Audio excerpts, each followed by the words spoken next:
there's a lot of different items that we can select and customize in how we create a proposal. We're going to select the start date. We're going to select the fee. And we're going to select the scope.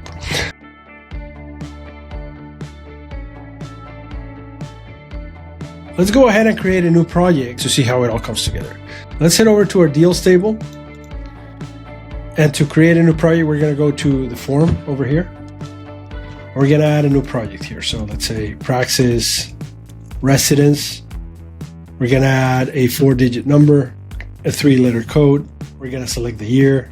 We're going to leave the deal stage as lead. We're going to leave the office as Seattle, and we're going to select the scope. So let's say this is new construction. And we're going to say custom home example. Remember this description.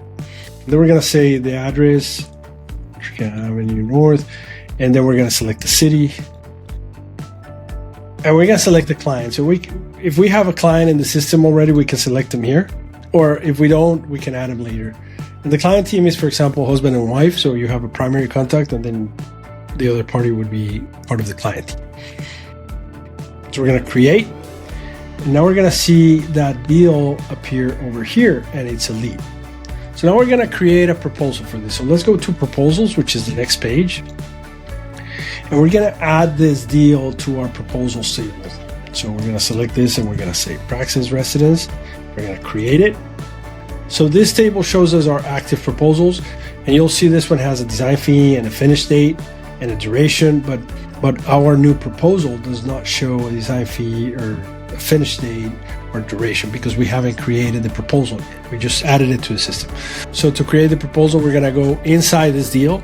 Remember, we talked about this feature here. So we're going to open up this. This is going to take us to the proposal page, and then we're going to create a proposal.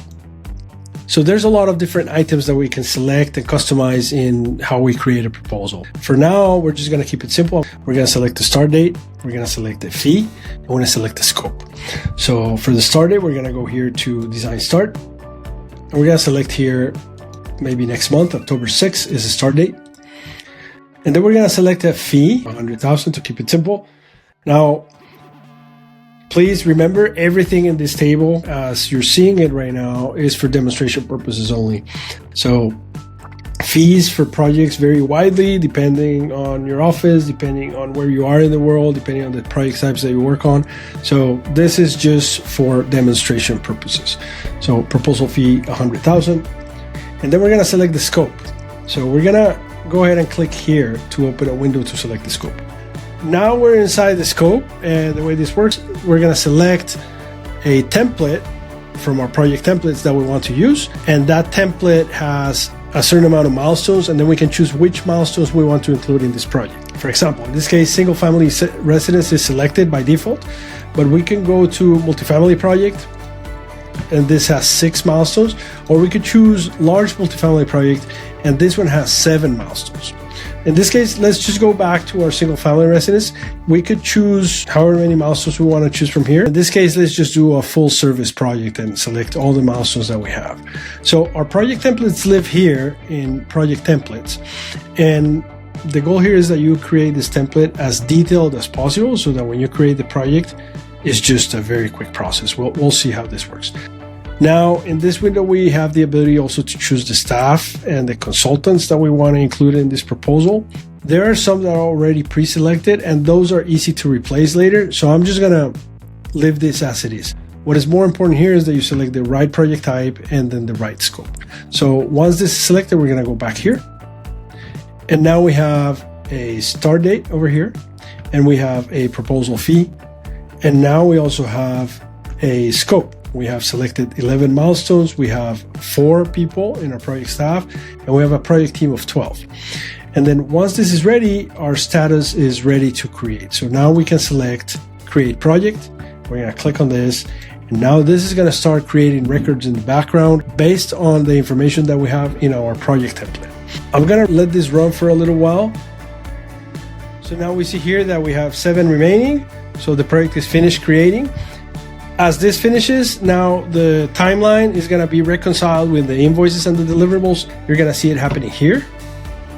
So it's going to review the milestone sequence. It's going to make sure that these are all in sequential order and there's no gaps.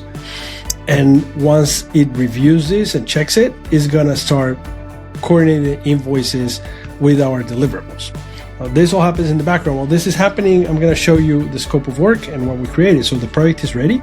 Let's go to our client exhibit. And we're going to see here, there's milestones created. Now you also have some key dates, some meetings. You have a payment schedule. So this is tied to your invoices, and it's creating these on a monthly basis. And then you have a complete scope of work. And finally, at the end, a lot of residential clients, especially that they don't know what it entails to do a project, you also have a project team that you can share with them. This is the team that I think we're going to need.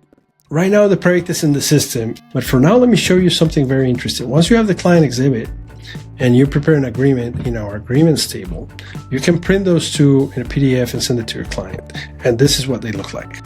So this is the proposal, the agreement, and this is your client exhibit. So your client exhibit, you print it out in PDF, and the agreement is going to refer to that.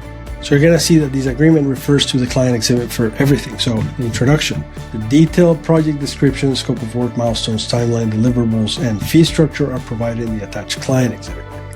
Scope of work, as per client exhibit. Schedule, as per client exhibit. Start date, as per client exhibit. Fees and payments, as per client exhibit. You create this proposal, and then you already have an agreement that is ready for your client to sign.